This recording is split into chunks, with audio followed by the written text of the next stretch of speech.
Você já parou para pensar por que Deus, em sua sabedoria infinita, estabelece padrões que se repetem ao longo da história? 6 períodos de trabalho, luta ou preparação, seguidos por um 7º de descanso, cumprimento e vitória. Hoje vamos mergulhar nas profecias da Bíblia e descobrir como esse padrão revela que nosso mundo teve, ou terá, 6.000 anos de conflito entre o bem e o mal, culminando no 7º milênio de paz eterna, como descrito no Apocalipse, baseado em passagens como Salmos 90, verso 4 e 2 Pedro 3, verso 8, onde um dia é como 1000 anos para o Senhor. Você também verá que estamos vivendo os momentos finais desse grande plano divino. Se você busca entender o tempo de Deus e se preparar para o que vem, este vídeo é para você. Vamos começar pela base, a criação de nosso planeta. Mas se já gostou do assunto, inscreva-se no canal e ative o sininho para mais revelações bíblicas. A Bíblia mostra que já no início, na criação da Terra, Deus tem usado um padrão de 7, ele criou a Terra em 6 dias e no 7º descansou. E alguns estudiosos da Bíblia passaram a acreditar que esse padrão também se aplica ao tempo destinado ao pecado na Terra, mas numa escala milenar. 6.000 anos de destruição e engano sobre a Terra, e 1 milênio de paz no céu. Como acreditamos que Deus sempre planeja o que faz, esse planejamento também faz sentido. O pecado não pegou Deus de surpresa. Ele já tinha estabelecido o plano da redenção, e dentro de seu plano Deus já havia estabelecido uma data para a erradicação do mal. Quando Deus criou esse mundo, ele também criou o tempo, o nosso tempo, o tempo do planeta Terra. Foi na criação que Deus estabeleceu o ciclo semanal. A Bíblia afirma que em 6 dias Deus criou os céus e a terra, e no 7º dia descansou. No livro de Gênesis está escrito que foram acabados os céus e a terra e todo o seu exército. E havendo Deus terminado no dia a sua obra que fizera, descansou nesse dia de toda a sua obra que tinha feito. E abençoou Deus o dia 7º e o santificou, porque nele descansou de toda a obra que como Criador fizera. Deus estabeleceu a partir daí um padrão onde haveria 6 dias de trabalho e o 7º dia seria dedicado ao descanso. Um momento de encontro com o Criador. Esse padrão foi estabelecido por Deus. E podemos encontrar esse padrão por toda a Bíblia. Note que, até mesmo na descrição dos patriarcas da Bíblia, isso acontece. Os patriarcas são Adão, Sete, Enos, Cainã, Malalel, Jared. O que aconteceu com o 7º? Depois de 6 patriarcas, o 7º foi para o céu. Da mesma forma que haveria 6 dias de labuta e suor, mas no 7º haveria descanso e encontro com Deus, aconteceu na descrição dos patriarcas da Bíblia. Os primeiros 6 labutaram e morreram. Mas não foi o que aconteceu com Enoque. Ele foi levado em vida para o céu, para viver com Deus. Creio que isso não foi por acaso. Não foi aleatório que Enoque foi o 7º patriarca, e o 7º foi levado em vida para o céu. Cremos que Deus queria nos ensinar alguma lição nesse padrão. Mais tarde, quando Deus estabeleceu as festas judaicas, as festas para o povo de Israel, o padrão aparece novamente. E não eram apenas festas ou feriados, mas podemos também encontrar um significado profético escatológico. A primeira festa, a festa da Páscoa, teve o seu cumprimento na morte de Jesus. Na verdade, Jesus morreu em um dia de Páscoa. A segunda festa, a festa dos pães asmos, teve o seu cumprimento no sepultamento de Jesus. Na verdade, Jesus é o pão da vida. Terceira festa, a festa das primícias. Na ressurreição de Jesus, a Bíblia diz que um grupo de pessoas ressuscitaram e foram levadas com ele para o céu. Seriam os primeiros, as primícias. Quarta festa, a festa do Pentecostes. Depois que Jesus foi para o céu, chega o momento em que os discípulos receberam o Espírito Santo em forma de línguas de fogo. Quinta festa, a festa das trombetas. Temos aqui o período da advertência, do juízo, da pregação do Evangelho. Sexta festa, a festa da expiação. Seria o juízo final. E depois do juízo final, o que vem? A festa dos tabernáculos, que é a morada com Deus. A palavra tabernáculo expressa o que o próprio Jesus veio fazer entre nós. Ele tabernaculou entre nós, veio morar conosco. Então é nesse período que o povo de Deus vai morar com Deus. É o período em que os santos passarão no céu. Notem como a festa dos tabernáculos cumpre esse significado. Podemos, portanto, dizer que as festas judaicas também têm uma aplicação escatológica. O tabernáculo é a 7ª festa. Acontece depois de 6. É na 7ª festa que o pecado é erradicado e o povo de Deus encontra descanso e paz. Ele vai estar sob os cuidados de Deus. Esse parece ser o plano estabelecido por Deus em um padrão que envolve 6 dias de lutas e o 7º de descanso. Esse mesmo padrão pode ser visto no ano sabático de descanso da terra descrita no livro de Levíticos. 6 anos semearás a tua terra, e 6 anos podarás a tua vinha, e colherás os seus frutos. Porém, ao 7º ano haverá sábado de descanso para a terra, um sábado ao Senhor. Não semearás o teu campo, nem podarás a tua vinha. Notem aqui o mesmo padrão. A terra seria trabalhada por 6 anos, mas o 7º ano seria de descanso. O padrão estabelecido na criação aparece novamente aqui, mas utilizando o período anual, 6 anos de trabalho na terra e o 7º ano de descanso da terra. Parece que esse padrão de 6 para 1 é o padrão estabelecido por Deus em nosso planeta. Na Bíblia, esse padrão aparece também na vida de Atalia e Joás.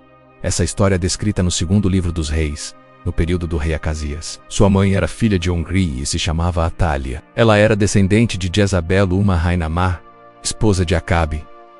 Quando Acasias morreu, sua mãe Atalia usurpou o trono. Lemos na Bíblia que, vendo Atalia, mãe de Acasias, que seu filho era morto, levantou-se e destruiu toda a descendência real. Mas Jeozeba, filha do rei Jorão e irmã de Acasias, tomou a Joás, filho de Acasias, e o furtou dentre os filhos do rei, aos quais matavam, e pôs a ele e a sua ama numa câmara interior. E assim o esconderam de Atalia, e não foi morto. O verso 3 informa que Jeozeba o teve escondido na casa do Senhor 6 anos. Neste tempo Atalia reinava sobre a terra.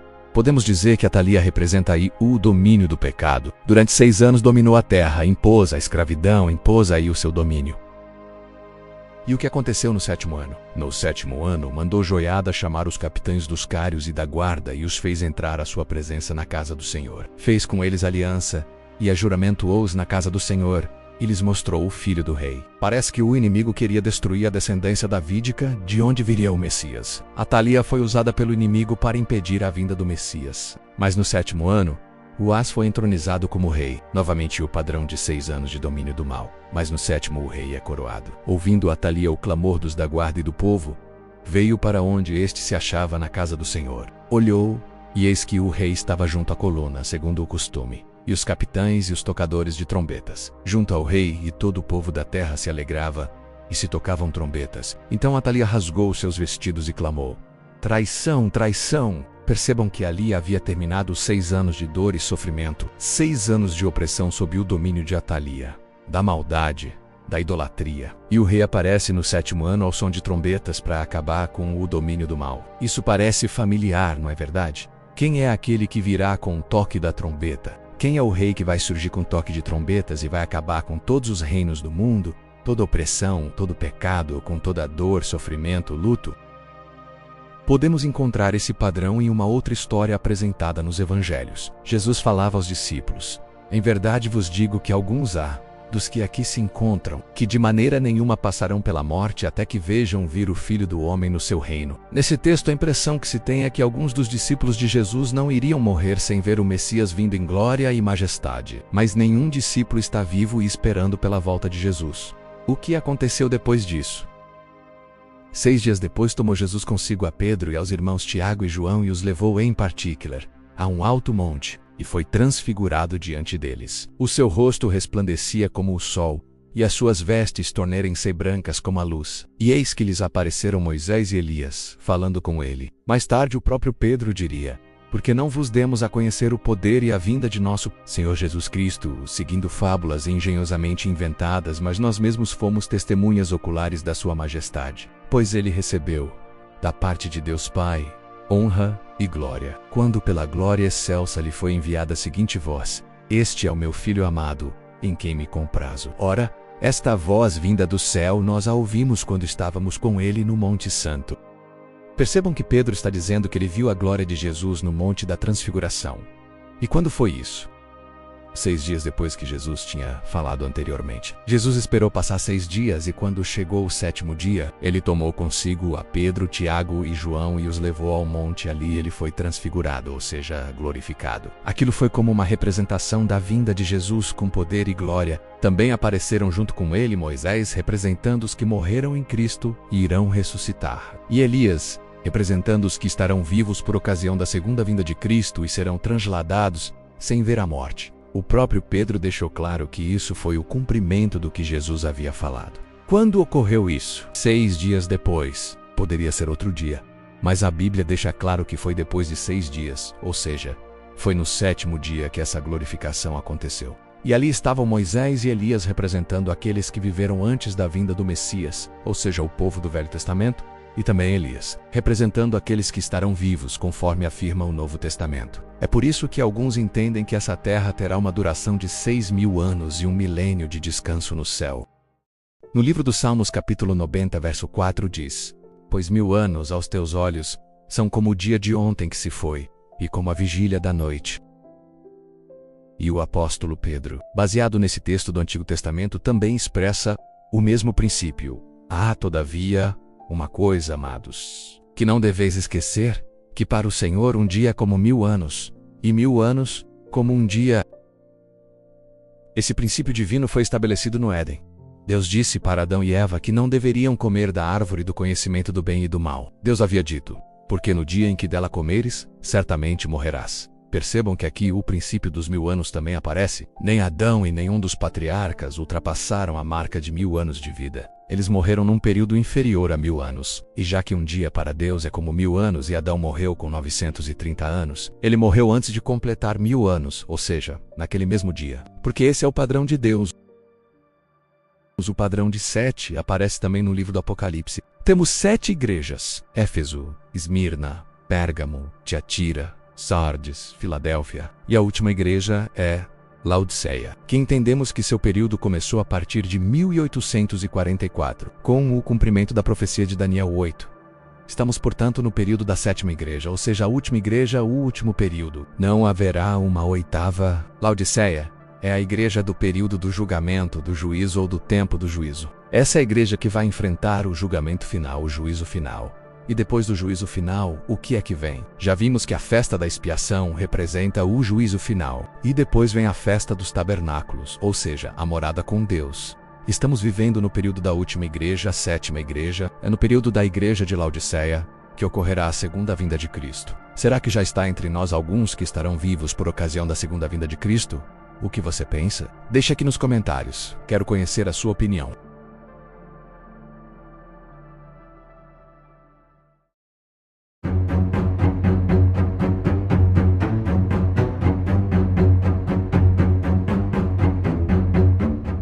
Mas temos ainda a profecia dos 7 selos no Apocalipse. Cada selo representando um período na Igreja de Deus. O primeiro selo, simbolizado pelo cavalo branco, representa a Igreja pura de Cristo e a pregação do Evangelho. O segundo selo, simbolizado pelo cavalo vermelho, predizia o grande período de perseguição aos primeiros cristãos. O terceiro selo, representado pelo cavalo preto, mostra que a tradição passou a substituir a Bíblia ao longo da Idade Média. O quarto selo, onde mostra um cavalo amarelo como a morte, representa que a apostasia tomaria conta da igreja. O quinto selo mostra o período dos mártires que preferiram perder a vida a abandonar sua fé. Entendemos que o sexto selo se inicia com um grande terremoto de Lisboa, e a partir de 1844 se inicia o período do julgamento.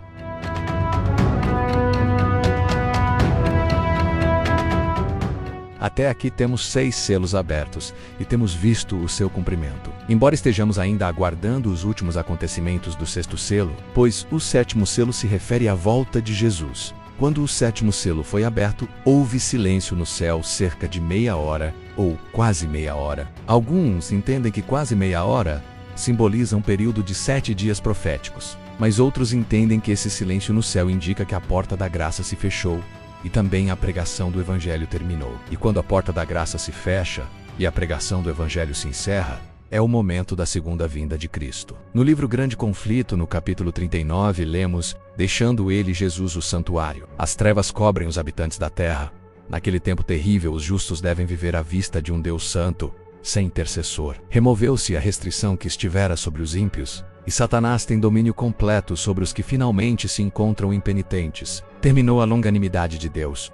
O mundo rejeitou a sua misericórdia, desprezou-lhe o amor, pisando sua lei. Os ímpios passaram os limites de seu tempo de graça. O Espírito de Deus, persistentemente resistido, foi por fim retirado. Desabrigados da graça divina, não têm proteção contra o maligno. Satanás mergulhará então os habitantes da terra em uma grande angústia final. Essa grande angústia também é chamada de grande tribulação, e será um período terrível para os ímpios. O período das 7 últimas pragas descritas no Apocalipse. Esse será o período em que todos os casos estarão decididos. Quem estiver salvo estará salvo e quem estiver condenado estará condenado. Não haverá mais possibilidade de mudança. O livro do Apocalipse informa que é dito: continue o injusto fazendo injustiça, continue o imundo ainda sendo imundo, o justo continue na prática da justiça e o santo continue a santificar-se. Também podemos falar da profecia das 7 trombetas. Cada trombeta simbolizando o juízo de Deus sobre a terra, começando com a destruição de Jerusalém, no ano 70 de nossa era. Mas note o que acontece quando o anjo toca a 7ª trombeta. O 7º anjo tocou a trombeta, e houve no céu grandes vozes dizendo: o reino do mundo se tornou de nosso Senhor e do seu Cristo, e ele reinará pelos séculos dos séculos. E os 24 anciãos que se encontram sentados no seu trono, diante de Deus, prostraram-se sobre o seu rosto e adoraram a Deus, dizendo: graças te damos, Senhor Deus Todo-Poderoso, que és e que eras, porque assumiste o teu grande poder e passaste a reinar. Na verdade, as nações se enfureceram. Chegou, porém, a tua ira e o tempo determinado para serem julgados os mortos, para se dar o galardão aos teus servos, os profetas, aos santos e aos que temem o teu nome, tanto aos pequenos como aos grandes, e para destruíres os que destroem a terra. Abriu-se então o santuário de Deus, que se acha no céu, e foi vista a arca da aliança no seu santuário, e sobrevieram relâmpagos, vozes, trovões, terremoto e grande saraivada.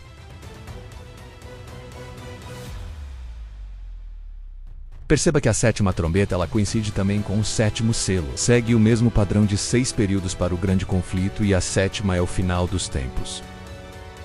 Até mesmo as 7 pragas finais do Apocalipse segue o mesmo padrão. Então derramou o 7º anjo a sua taça pelo ar, e saiu grande voz do santuário do lado do trono, dizendo: feito está! Uma grande voz sai do santuário celestial e anuncia que acabou. Terminou a obra de intercessão. E a seguir ocorre a volta de Jesus. Esse é o padrão divino. 6 e depois vem o final. O 7º é o repouso, o descanso, o final do grande conflito. Tudo indica que estamos vivendo no final desse grande período de 6.000 anos, e em breve entraremos no descanso divino. Em breve veremos Jesus voltando em glória e majestade. O que você acha dessas interpretações? Faz sentido para você? Deixe aqui o seu comentário e se inscreva no canal. Em breve postarei mais uma parte sobre esse assunto fascinante. Se inscreva no canal para não perder nenhum vídeo.